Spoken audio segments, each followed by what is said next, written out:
You see, Stanley, I've been reflecting on the Stanley Parable and about how roundly disappointing this ultra deluxe version has turned out to be. The original Stanley Parable was a landmark, and any new content for it should live up to that legacy. So forget this ultra deluxe nonsense. I say we take it one step even further. Which is why I'm very proud to announce for the first time ever, the Stanley Parable 2.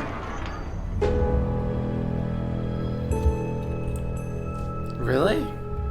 Yes, you see, isn't this far superior to a measly re-release with a few minor additions? Think of all the new territory we'll cover with a fully fledged sequel. An entirely new experience. Look at this sticker on the arm Why, there. there are so many possibilities. It could go in so many different directions. This is what fans have truly been asking for.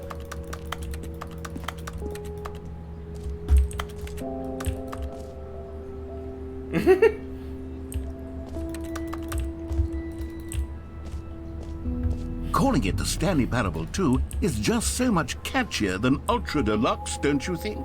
Ultra Deluxe? What does it even mean? But the Stanley Parable 2, now that's an artistic statement right there.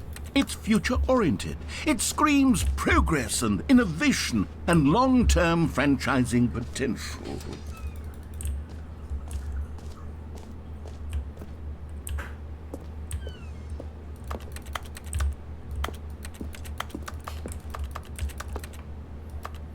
Sequel ideas. Stanley can throw axes. Stanley gets boons from artistic ultimate wife scene. Free roam mode. Dress up mode. Microtransactions. Proper gameplay. Nerd Stanley. New York City. Jetpack. Fuel canisters. Ew, no. New hotness. Can't read this.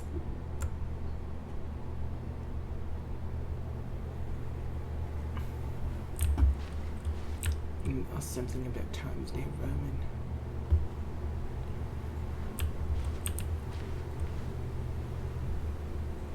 Paradigm shift. Synergy.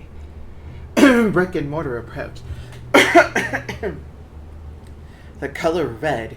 Leverage. Holistic value. Sequential mindshare.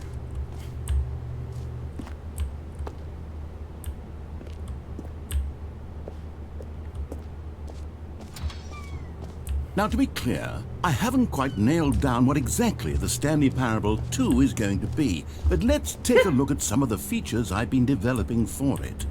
I figure that if I can loosely organize a handful of interesting concepts, that surely the game will sort of naturally spring up around them. It'll all work itself out. Game development is much more of a fuzzy magic than anything scientific or logical, really.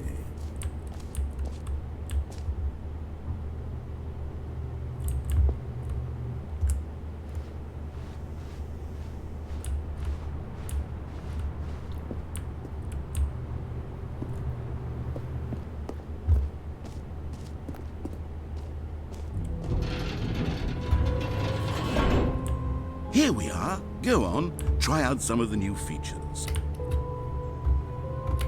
I wear this shirt.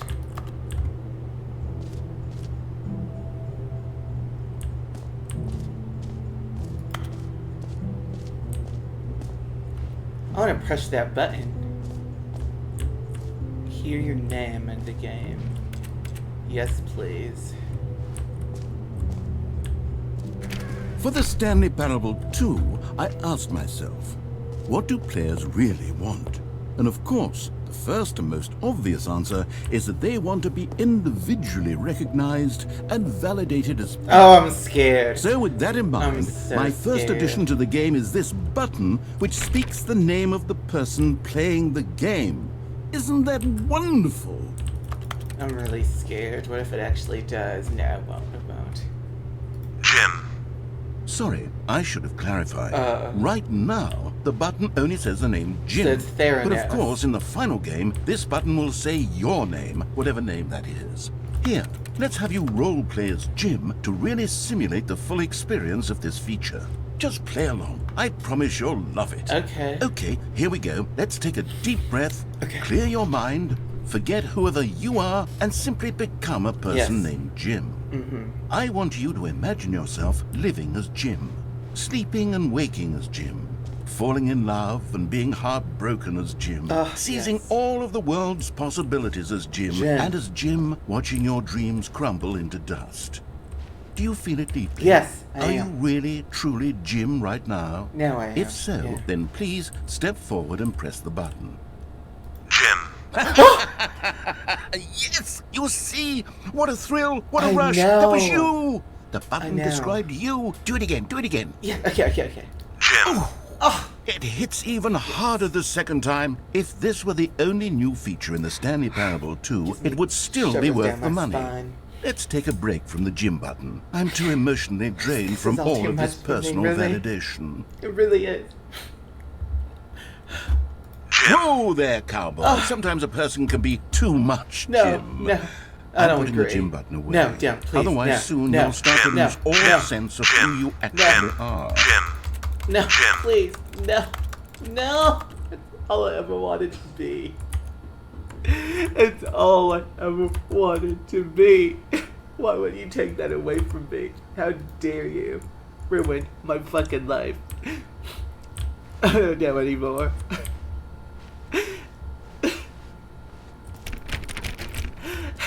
I don't want to play this game anymore. It's too much.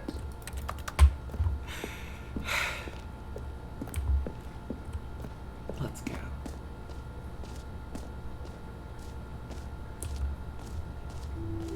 I suppose I could allow only people named Jim to play the Stanley Parable 2. That would actually save me the work of finishing this feature.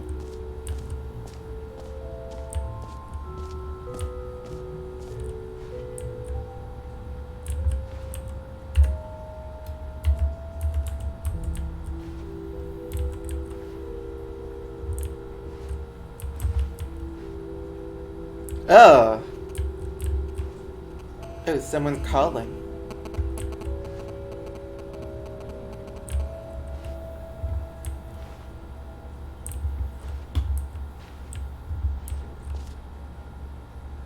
Ooh, the jump circle again.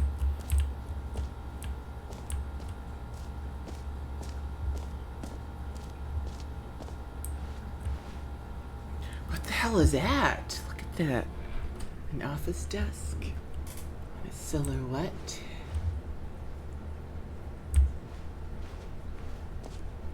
Can we get some refreshments? No. Oh, it's this. Calypso Mall. Oh, no. Making me sick. Whatever, let's go. Ah, collectibles. Now it's a real video game. In the Stanley Parable 2, you'll run around gathering up these miniature Stanley figurines. And what's truly innovative is that there will be no reward for collecting all of them. I don't want to stifle that's the really intrinsic joy creepy. of watching a number go up. You simply collect all of them, and then you move Oh, ahead God. with your unremarkable life. Oh, Jesus, look at these people.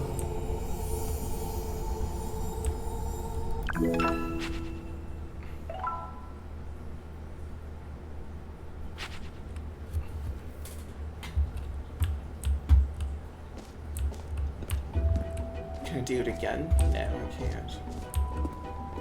God, it really is the worst when you collect everything in a video game and then they give you a big fancy reward for it. Absolutely tragic.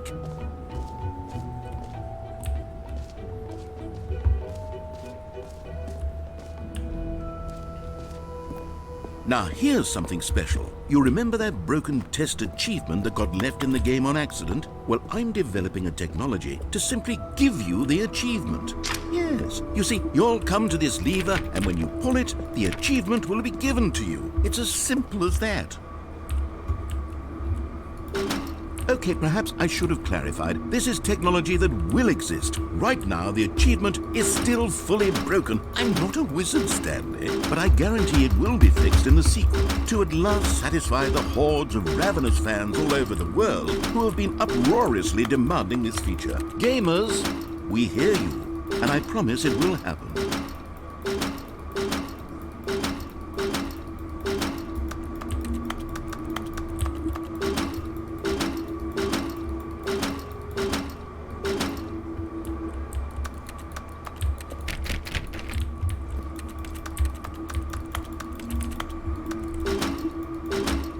Fuck.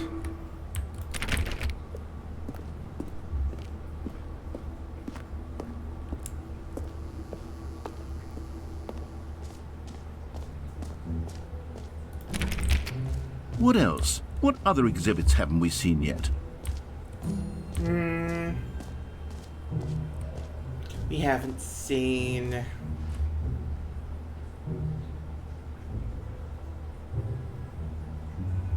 a world champion.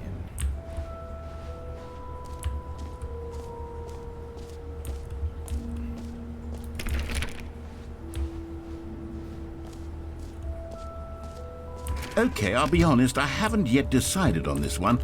I think that in the new version, the office could use a bit of decoration, like balloons. But I'm undecided on Get Well Someday and Happy 12th Birthday. Which would you go with?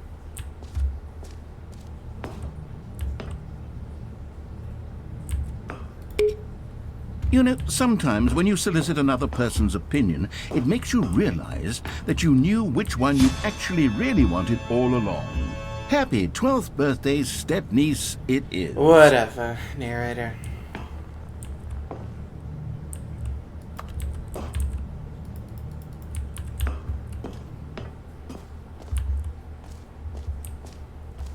Or actually, maybe I should have gone with...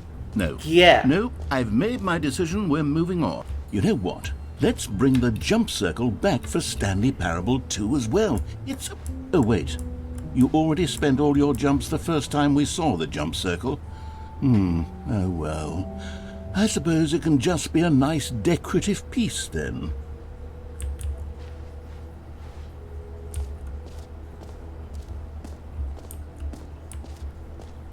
I want to see the merch, but I don't know if they can actually give me some. Will this actually lead to their store page? We'll find out.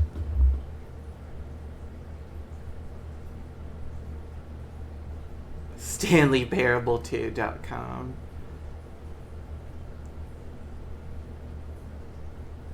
Is this actually like ironic or what?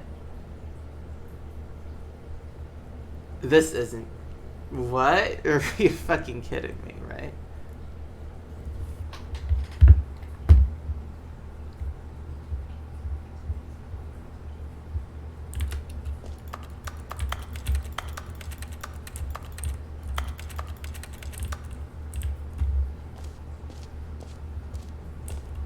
No, they're kidding. They're fucking kidding. Come on.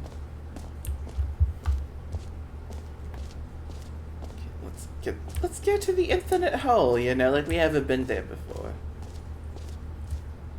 Yes.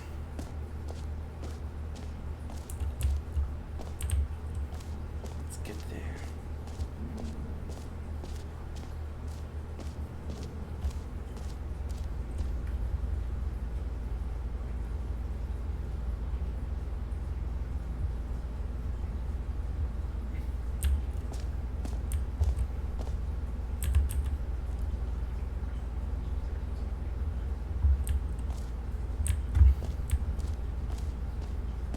Stanley, here's an idea that I'm truly fond of. It's never been done before in a video game.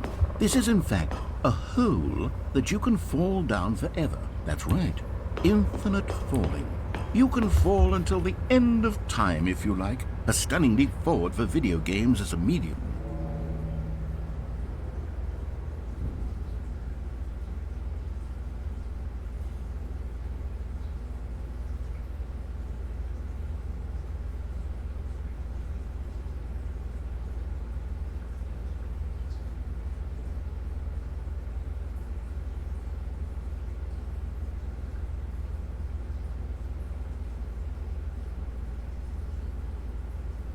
Okay.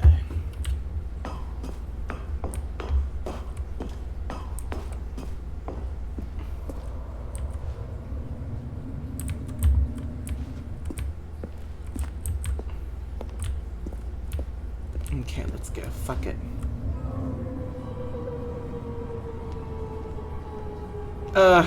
You see, Can't isn't even it look wonderful? around. One of my more there we go. ingenious concoctions, if I do say so. Now then, since you've gotten to see the infinite hole, you can press the teleport button to pop back up to the top, and we can continue onward. I don't think I will. Not yet, at least. Now, I don't mean to be a bummer, but I do recommend you use the teleport button to go back to the top. Maybe do it on the sooner rather than later spectrum of things.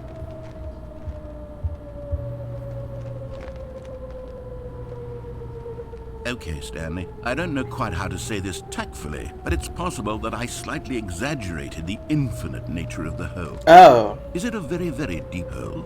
To be certain it is. It's an extremely deep hole. I don't want anyone to say that it isn't an astonishingly deep hole. It is. Is it infinite? Well, that sort of depends on your definition of infinity. From one perspective, the infinite is merely philosophical in nature. It's more of a... Oh! Okay, well, good for you. You found the bottom of the hole. You found me out, Stanley. I'm a liar and a cheat, and you're so clever. Look, I think the issue here is just that you're unusually fascinated by falling. What normal person actually wants to fall? I'm just unusually infinitely? fascinated. I figured the hole was as deep as anyone would actually need. Don't you put this on me. Maybe you're the problem. Look, things got a little heated there. I think we both said some things we didn't mean. Why don't we just put all this behind us and agree to just call the hole mostly infinite? If that works for you, then go ahead and press the teleport button to warp up to the top of the hole and we can move on. I don't know. I'll just be what I mean. up here when you're ready.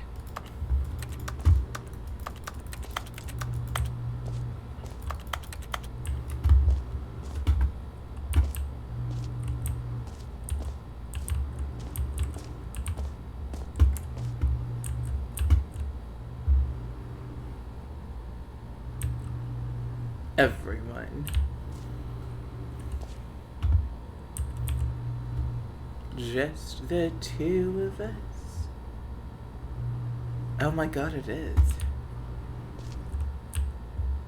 Lots of 2D cigarettes. Great. Now, I'm very excited to show you Oh, for heaven. You see, I was right. The problem is you. The problem is that you like holes too much. Not normal. A normal person would have said, yep, that's an infinite hole right there. Goes on forever till the end of time. Don't need to see it all, but not you. Oh, no, no, no, no. You have a weird sort of... Oh. Did the hole seem even shorter to you this time? I Yes. can't help but feel like Look at you the spent a light. little less time in there than you did before. I mean, Oh, that's true. admittedly, I didn't make an infinite hole, but I didn't think it was that not infinite. Well, I suppose once again there's nothing to do here. If you decide you've had enough of the hole, you can hit the teleport button and come join me up above. Had enough? I'm positively thrilled. I really do have so much more to show you and to talk about, and I've had enough of the hole for a lifetime. Gosh, how could I have guessed? You're back in the hole. If this starts to become a thing where... Wow. Okay. Yes. I'm starting to become extremely certain that the hole is not only not infinite, but that it's growing steadily less and less infinite. I suspect that I'm starting to hit the point where it's no longer feasible to call the hole infinitely deep, even by the lax overall standards for accountability and marketing. What's going on here? Stanley, I have no explanation for the uncertain nature of the hole's length. Here, let's try something. Let's pop back up to the top, and we'll see if it gets any shorter. Well, there it is. The shame. How is this still appealing to you? I know you're obsessed with holes, but at this depth, I just can't see this scratching the itch. Oh, who am I to judge? You just do whatever it is you're here to do and hit the teleport button when you're ready to move on. Is the, teleport button not working? You sure? Well, I mean, I really don't have an explanation. It was working just a moment ago. Try it again. Still nothing? Well, I suppose there is one thing I can do to fix this. I'm out. Goodbye, Stanley. What? You couldn't bear to be away from the hole. And No now you'll way. get more time with it than you could No ever have asked fucking for. way. It's a win for everyone. No. You get to be with the hole. I get to do literally anything else. No. Take care, Stanley. You're bluffing. I You're hope bluffing. you and the hole. No. Have a wonderful rest of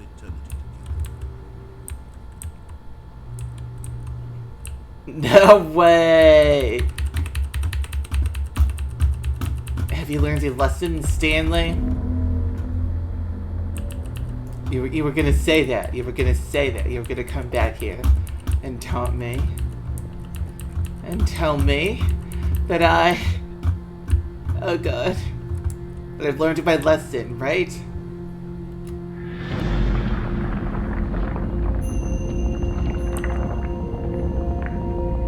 Oh, it's becoming deeper again. That's good.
My head's stronger. Now you're no longer using up this space of mine.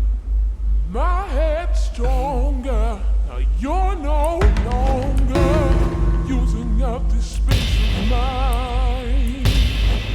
My head's stronger.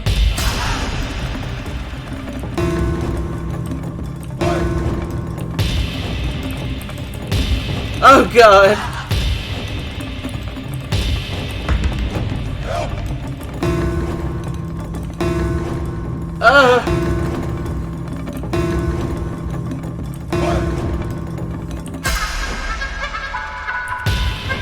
Stanley? Stanley! What? My game crashed. That's enough. That I thought it was some kind of. I thought it was a part of the thing that happened. Did it actually crash my game? Is this a part of it? I don't know. Let me Google it. Do I Google it? I'll Google it.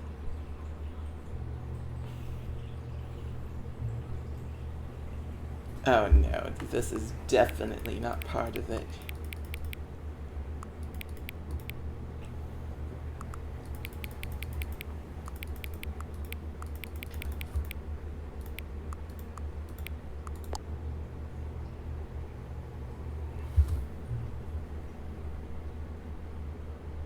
Yes. Yes. Oh. Thank you, YouTube. Yeah, I know. I am! Yes. No, it is. Definitely is. Uh-huh.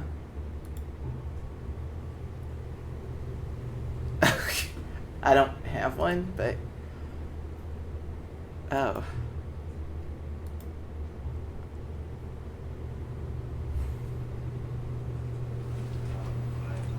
Begin the game? What?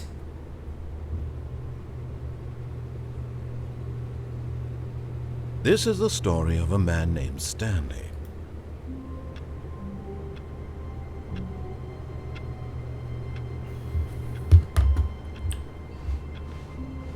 Was All it? of his co-workers were What? gone.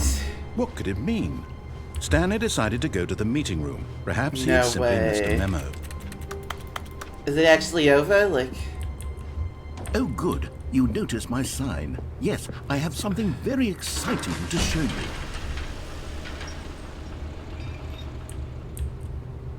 I want to redo the whole and see if the game crashes.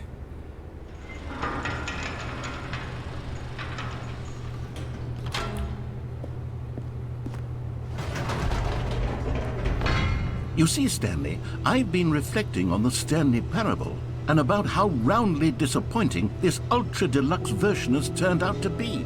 The original Stanley Parable was a landmark, and any new content for it should live up to that legacy. So forget this ultra-deluxe nonsense. I say we take it one step even further.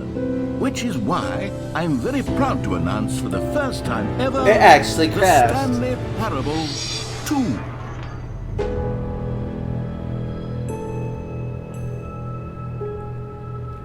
It actually crashed. I'm so pissed off. Yes, you see, isn't this far superior to a measly re-release with a few minor additions? Think of all the new territory we'll cover with a fully...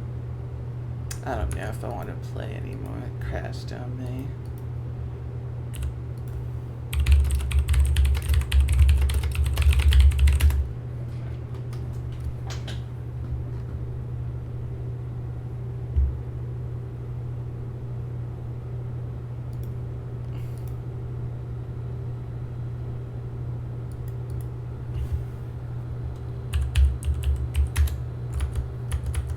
fledged sequel, an entirely new experience, built from the ground up. Why, there are so many possibilities. It could go in so many different directions. This is what fans have truly been asking for. Now, to be clear, I haven't quite nailed down what exactly the Stanley Parable 2 is going to be, but let's take a look at some of the features I've been developing for it. I figure that if I can loosely organize a handful of interesting concepts, that surely the game will sort of naturally spring up around them. It'll all work itself out. Game development is much more of a fuzzy magic than anything scientific I'm or going to logical. try something that I haven't Here done. we are. Go on. Try out some of the new features.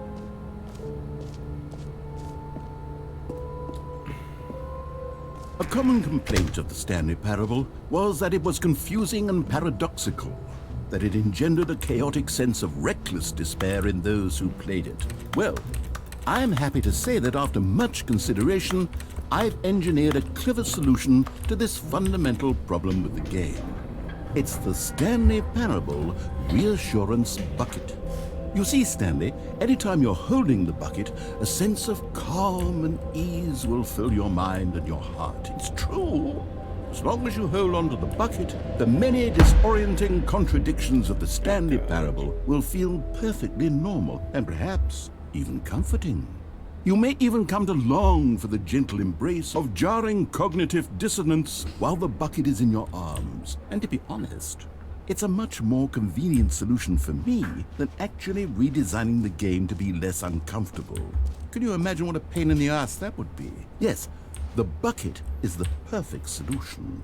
Come on, give it a try.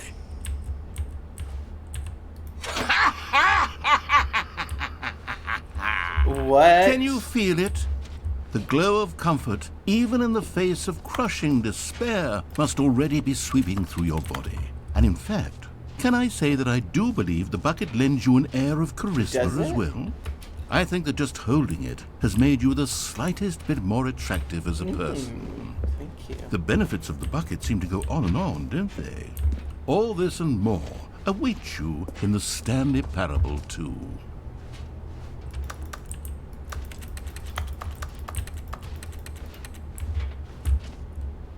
What happened? No, nothing happened.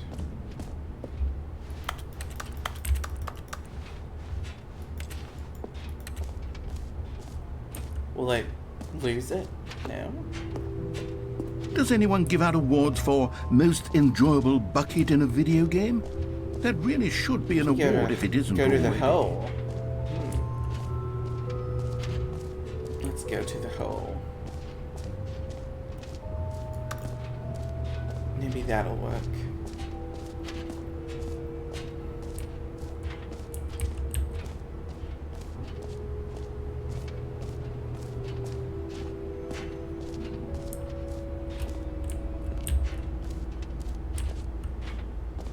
Stanley, here's an idea that I'm truly fond of. It's never been done before in a video game.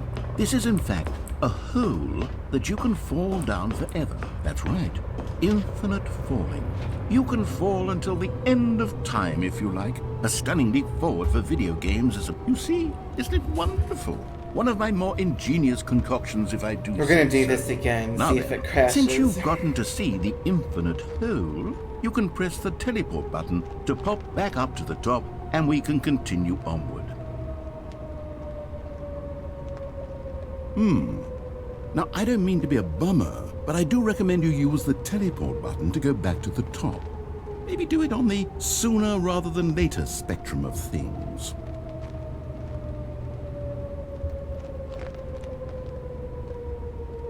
Okay, Stanley, I don't know quite how to say this tactfully, but it's possible that I slightly exaggerated the infinite nature of the hole. Is it a very, very deep hole? Can't believe I closed that phone. It's It an was so extremely funny. deep hole. I don't want anyone to say That's that really it isn't an astonishingly deep hole. It is. Is it infinite? Well, that sort of depends on your definition of infinity. From one perspective, the infinite is merely philosophical in nature. It's more of a... Okay, well, good for you. You found the bottom of the hole. You found me out, Stanley. I'm a liar and a cheat, and you're so clever. Look, I think the issue here is just that you're unusually fascinated by falling. What normal person actually wants to fall infinitely? I figured the hole was as deep as anyone would actually need. Don't you put this on me. Maybe you're the problem. Look, things got a little heated there. I think we both said some things we didn't mean. Why don't we just put all this behind us and agree to just call the hole mostly infinite? If that works for you, then go ahead and press the teleport button to warp up to the top of the hole and we can move on. I'll just be up here when you're ready. Great. Now, I'm very excited to show you even more of my ideas for the sequel.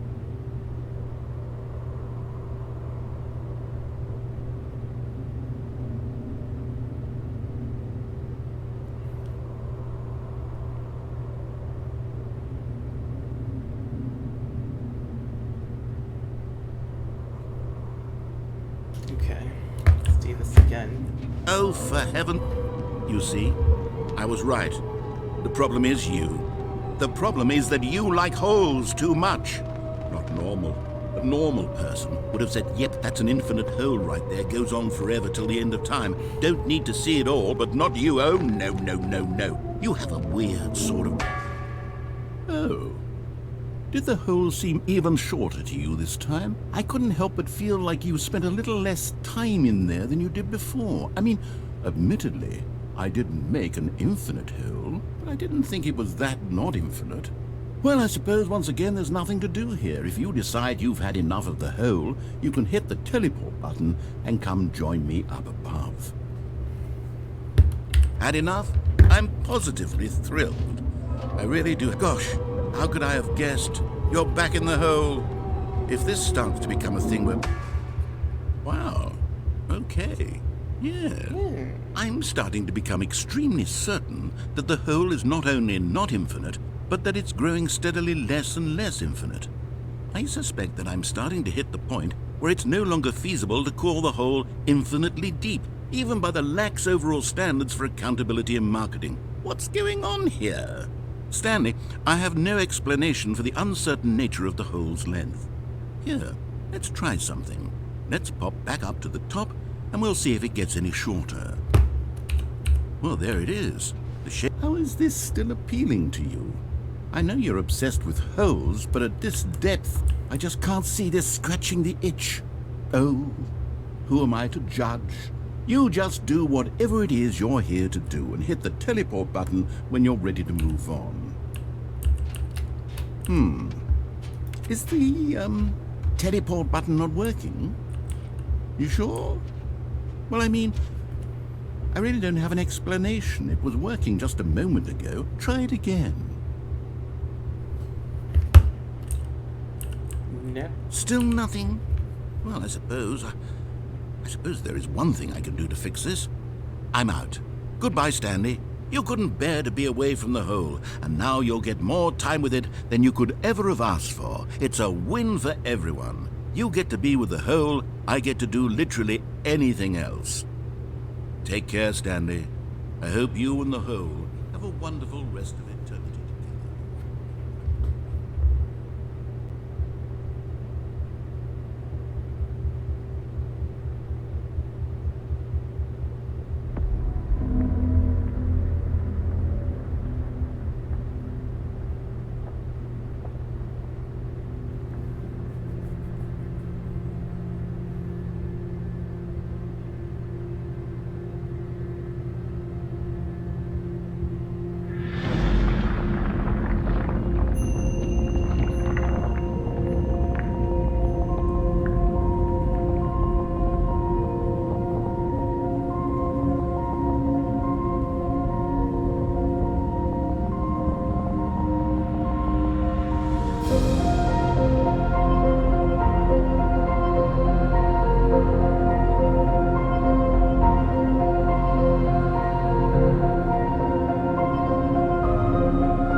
Hope it doesn't crash.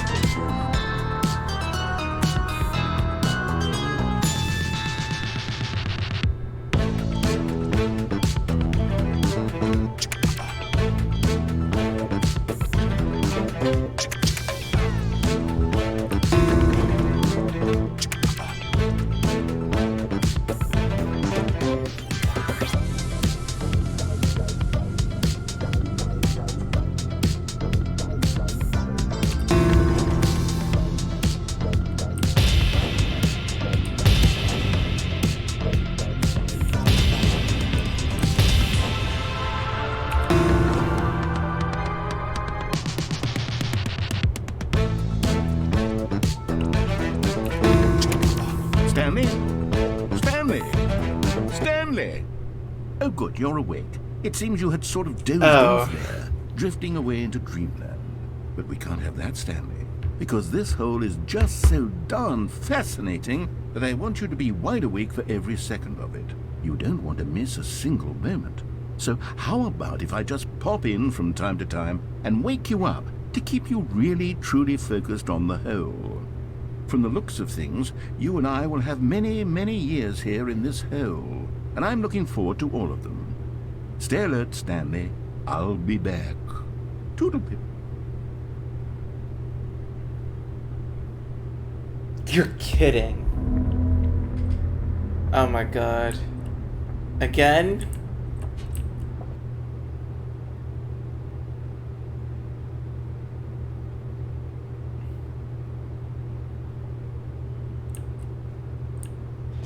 Here we are. Go on. Try out some of the new features.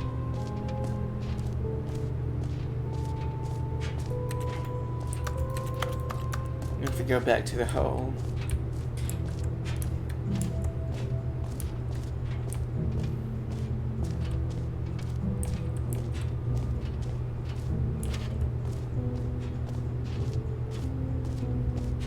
Oh, it's closed. It is! Oh my god, okay. Fine.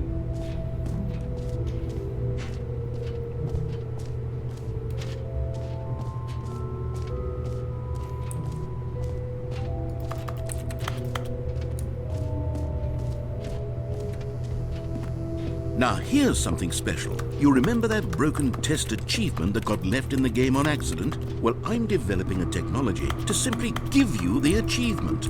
Yes, you see, you'll come to this lever, and when you pull it, the achievement will be given to you. It's as simple as that. Okay, let's do it again.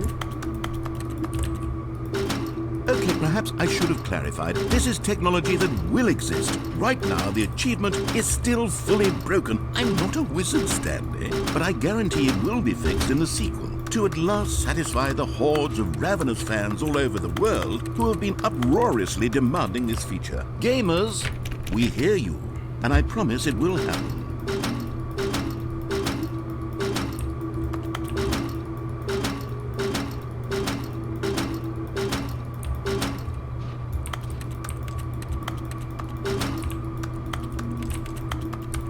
Okay, let's go. Fuck it.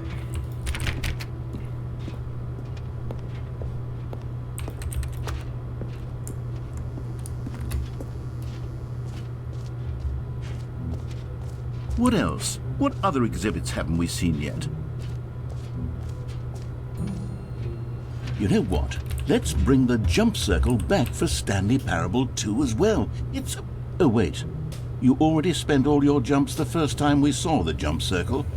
Oh well. I suppose it can just be a nice decorative piece then. You have to do this all over again. These collectibles and the gem thing. Oh god, god damn it. Why did you have to crash? Out of order? Oh. What? So that means they saved it. I think we've actually done... Wait, no. Calling it the Stanley Parable 2 is just so much catchier than Ultra Deluxe, don't you think? Ultra Deluxe? What does it even mean? But the Stanley Parable 2, now that's an artistic statement. For the Stanley Parable 2, I asked myself... What? That's like so what do weird. players really want? And of course, the first and most obvious answer is that they want to be individually recognized at... Sorry, I should have clarified. Right now, the button only says the name Jim. But of course, in the final game, this button will say your name, whatever name that is.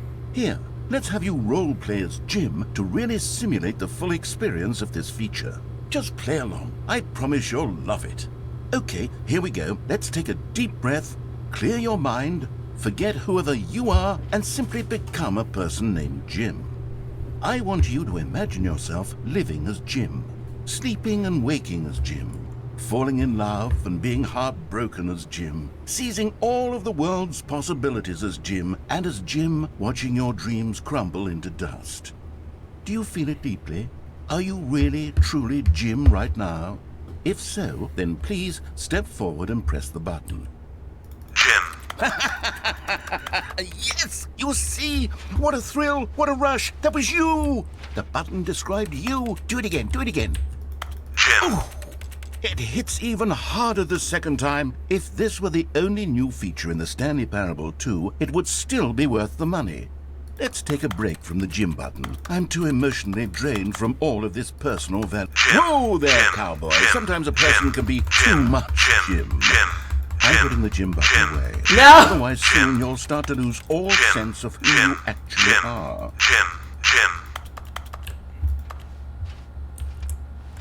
Okay.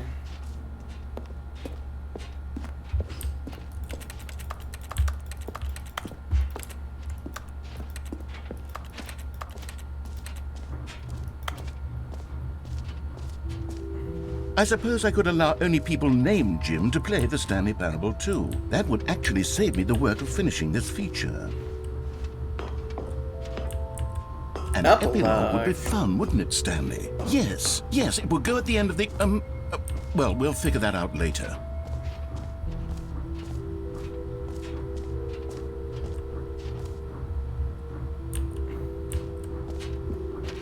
The Settings World Champion.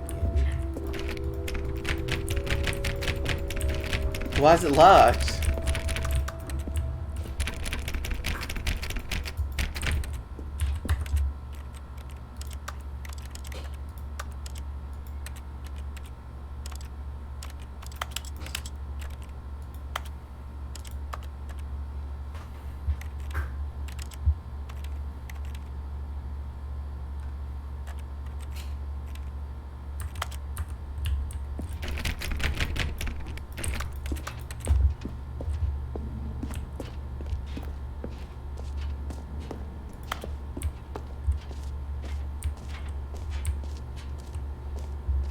Okay, I'll be honest, I haven't yet decided on this one. I think that in the new version, the office could use a bit of decoration, like balloons. But I'm undecided on Get Well Someday and Happy 12th Birthday. Which would you go with? You know, sometimes when you solicit another person's opinion, it makes you realize that you knew which one you actually really wanted all along. Happy 12th birthday, step-niece, it is.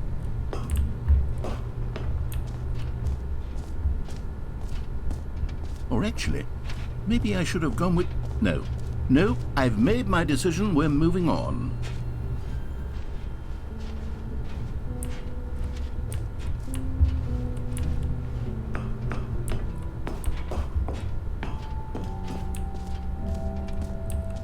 What haven't we done?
I'm so confused.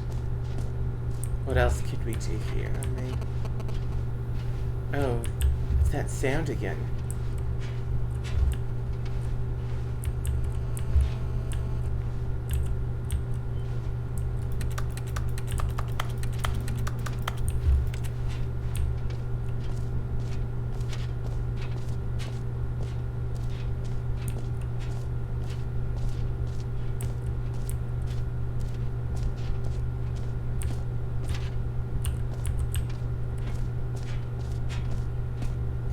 Back to the hole? I don't think so. Like they locked that door. Yeah, they did. Oh.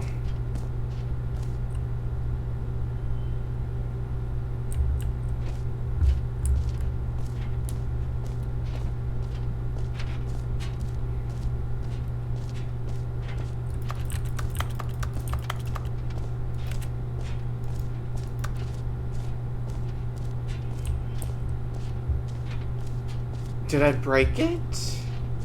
Because I'm pretty sure we've done most of what we can. Not the settings room, but... Oh, what's this? Rorschach tests. All right. Have you seen everything you wanted to? Ready to move on now? What's this?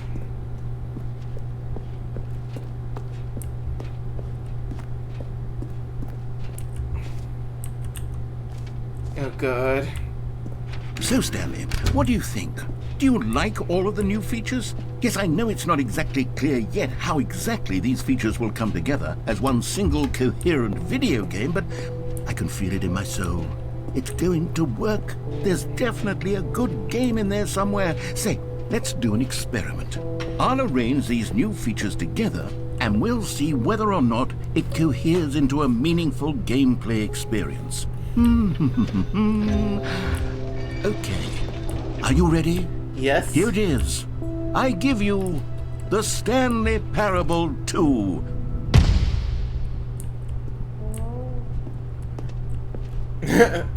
I mean, there's potential here, right? It's sort of... Okay, never mind. Hold on, let me do a different arrangement. Okay, yes, this is much better. I feel good about this. Here we go. Version 2. Who am I kidding, Stanley? This isn't a coherent video game at all. It's a lot of gags. And I do very much enjoy creating gags, but they don't add up to I thought it was anything. meant to have a point. I wanted more than anything to create a sequel that would capture all the magic of the first game. I wanted fans to love it. No matter how good these gags are, they won't stand on their own. They would need the structure and the gameplay of the original. Wait, maybe that's it. I can take the original Stanley Parable and simply, well, insert a few of my new features into it. Tastefully, of course. With respect. With care for the vision and integrity of the original game. Would it possibly work? I suppose it could. But it would need a really, really tremendous title screen. A title screen that says with bold and uncompromising conviction, "This is the Stanley Parable 2. Let me see if I can whip something up. All right, perfect. Go ahead. Take a look.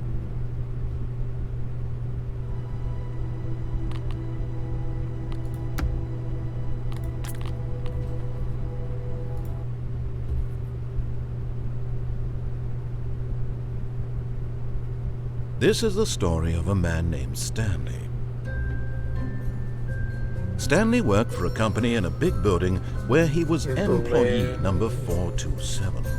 Employee number 427's job was simple. He sat at his desk in room 427 and he pushed buttons on a keyboard. Orders came to him through a monitor on his desk, telling him what buttons to push, how long to push them, and in what order. This is what employee 427 did every day of every month of every year. And although others might have considered it soul-rending, Stanley relished every moment that the orders came in, as though he had been made exactly for this job. And Stanley was happy. And then one day, something very peculiar happened. Something that would forever change Stanley. Something he would never quite forget. He had been at his desk for nearly an hour when he realized that not one single order had arrived on the monitor for him to follow. No one had showed up to give him instructions, call a meeting, or even say hi. Never in all his years at the company had this happened, this complete isolation. Something was very clearly wrong. Shocked, frozen solid, Stanley found himself unable to move for the longest time. But as he came to his wits and regained his senses, he got up from his desk and stepped out of his office. All of his co-workers were gone. What could it mean? Stanley decided to go to the meeting room. Perhaps he had simply missed a memo.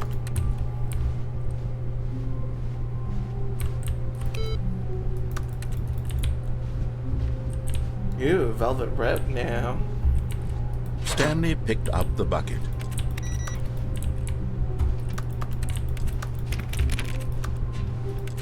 Stanley pressed the bucket upon every little thing in the office. Nothing responded to the bucket's touch, but it did little to discourage Stanley's belief in the magic of the bucket.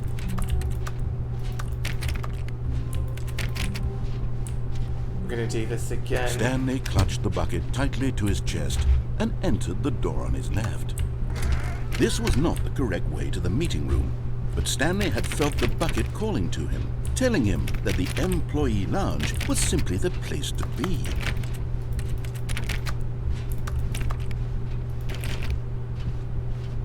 And here it was. Had the bucket turned out to be correct? Was this better than the meeting room? Yes, Stanley thought to himself. Yes, perhaps it truly was. How insightful the bucket turned out to be.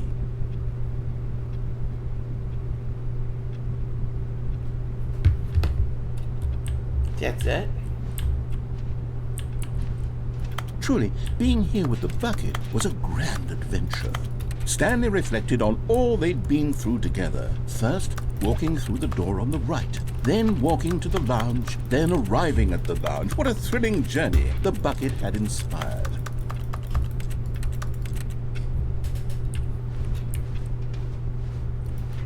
Perhaps this was where the bucket felt most truly at home. Here in the employee lounge. Perhaps it's the only place a bucket can even feel at home.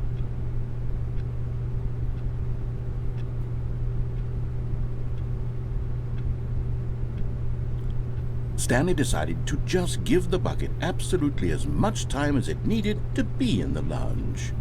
Clearly, the bucket and the employee lounge shared a special connection.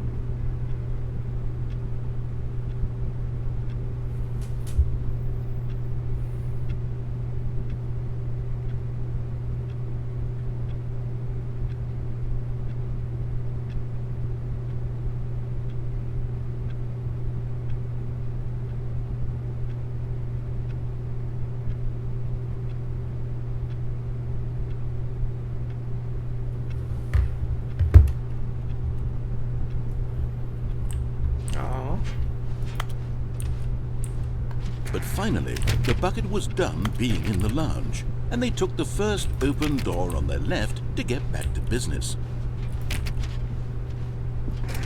No, said the bucket. Don't go to the meeting room. Go somewhere else. The cargo lift, yes. Go there. Go to the cargo lift. Good, said the bucket. Now ride the lift all the way to the top. There's something up there I need you to do. Stanley did not question why or how this bucket was speaking to him.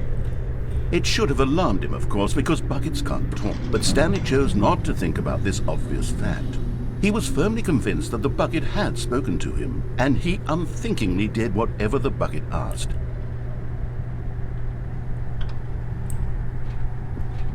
In here, said the bucket. Go into this dark room over here. Stanley once again obeyed blindly.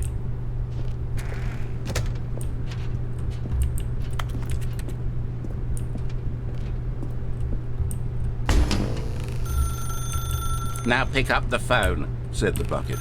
Pick up the phone and it will take us back home, where we can go about life together. Whoa, hold on. Why did you unplug the phone? Were you trying to resist the bucket's orders? Stanley, I was joking. Obviously, the bucket isn't talking to you and telling you to do things. Buckets can't talk. It was a joke. Don't you get the joke? It's funny, Stanley. A talking bucket. Can't you see? Oh, goodness. I must have really bungled up the delivery if you actually took me seriously. Where did I mess up the joke? Should I have paused for longer or spoken quicker? Comedic timing is so difficult. I wish I were better at it, but there isn't exactly an instructional video on comedy that one can watch to fully... Oh, wait, yes, there is. It's sitting right here. Let's take a look. What is comedic timing? What is comedic timing? How does it work? How long should it last? How can it be used to effectively silence your political enemies? And more importantly, can it be taught in its entirety within 90 seconds? Thankfully, the answer to all of these questions is yes. Let's dive deeper. If you've ever told a joke or made someone laugh, In all likelihood, you did it while standing 50 to 80 centimeters from them in a room of no more than 76 degrees Fahrenheit, with one of your arms raised straight upward at a 15-degree angle from your body. These are the optimal conditions for good comedic timing. To begin the joke, start by stating and spelling your name. Next, provide a brief synopsis of the joke, including the specific times at which the recipient of the joke will laugh, and then spell out your name a second time. With these steps complete, it's time to begin the humor. Speak the entire joke in no more than 18 seconds and no less than 13 and a half, pausing only for bathroom breaks when necessary.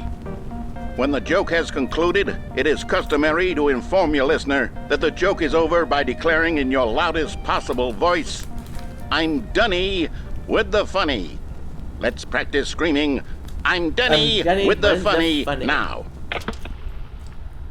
I'm Denny with the funny. Good. This saying is a perfect example of expectations management, which is the cornerstone of good comedy.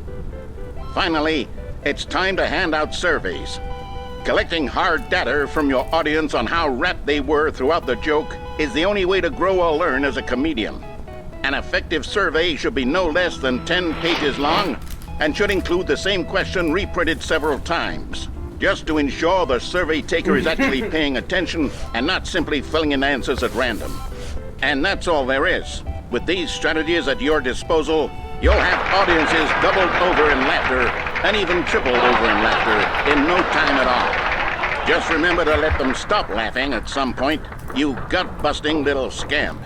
After all, we're each of us needed on the front lines of the war to fight the 12-legged invader who threaten our very existence and to very likely die in a hailstorm of bullets and mandibles. All of us must be prepared to give our lives to this noble cause, just as our children must do after us, and their children after them. Godspeed, and may Earth reign supreme.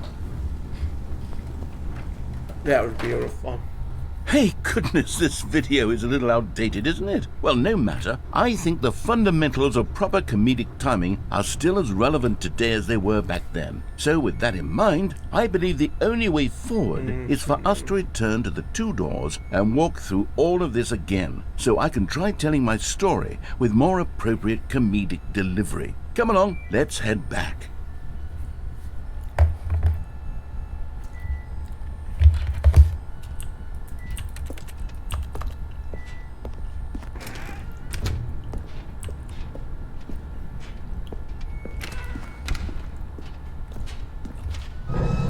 I can feel it. This time, I'm really going to nail the delivery. You'll be in stitches. A talking bucket, you'll say? How ridiculous. How absurd. What a hilarious concept. The king of comedy. That's what you'll call me. Thank goodness we had the instructional video. Otherwise, who knows where we'd be right now. Well, I wouldn't be the king of comedy, that's for sure. The bucket spoke to Stanley. The bucket spoke. The bucket spoke. Oh, I'll figure it out on the fly. No need to overthink things.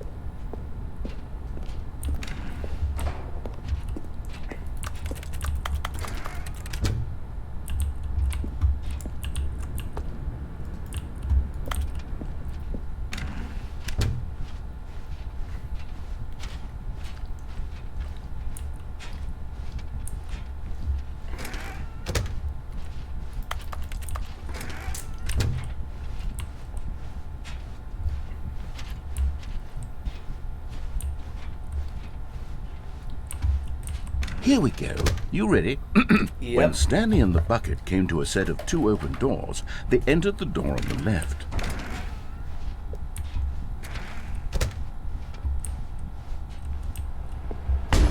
What? We're back at the phone already? No. What's going on? There were supposed to be several rooms leading up to this. There was supposed to be a build-up to this point, a dramatic display of remarkable comedic wit which culminates in this scene with the phone. What Now phone? the timing's completely off. The joke will never land. Well, not the way it was meant to. And it's all my fault. I must have forgotten that the phone room comes immediately after the two doors room.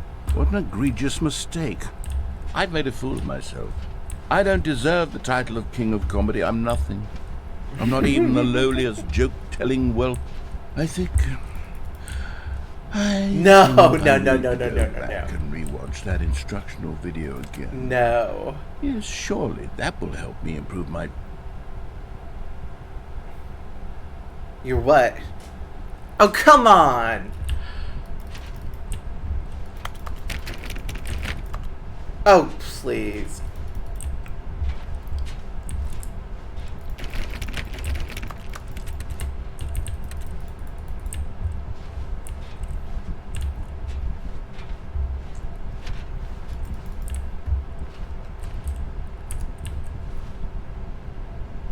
You're really gonna leave for that long? Oh my god.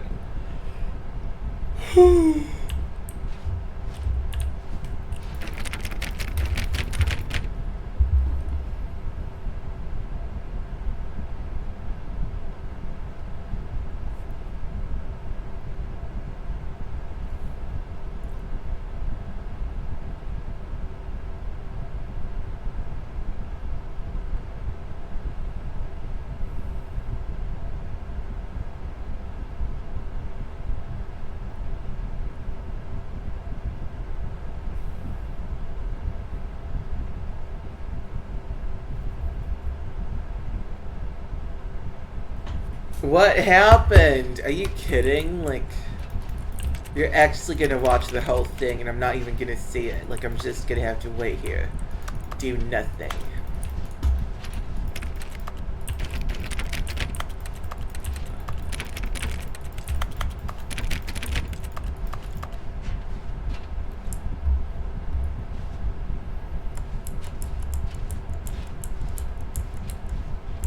Ugh.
Hello?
Really?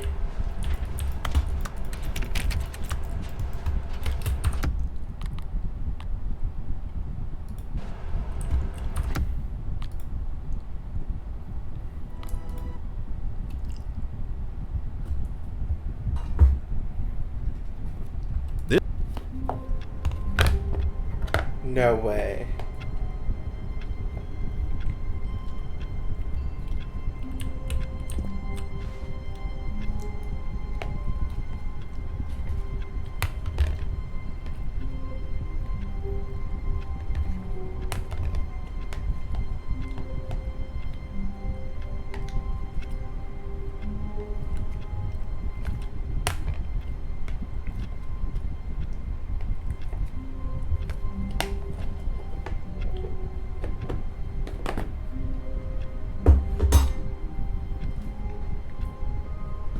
I think that's it. It's buggy a little bit. Okay, bye. Hope you had fun, because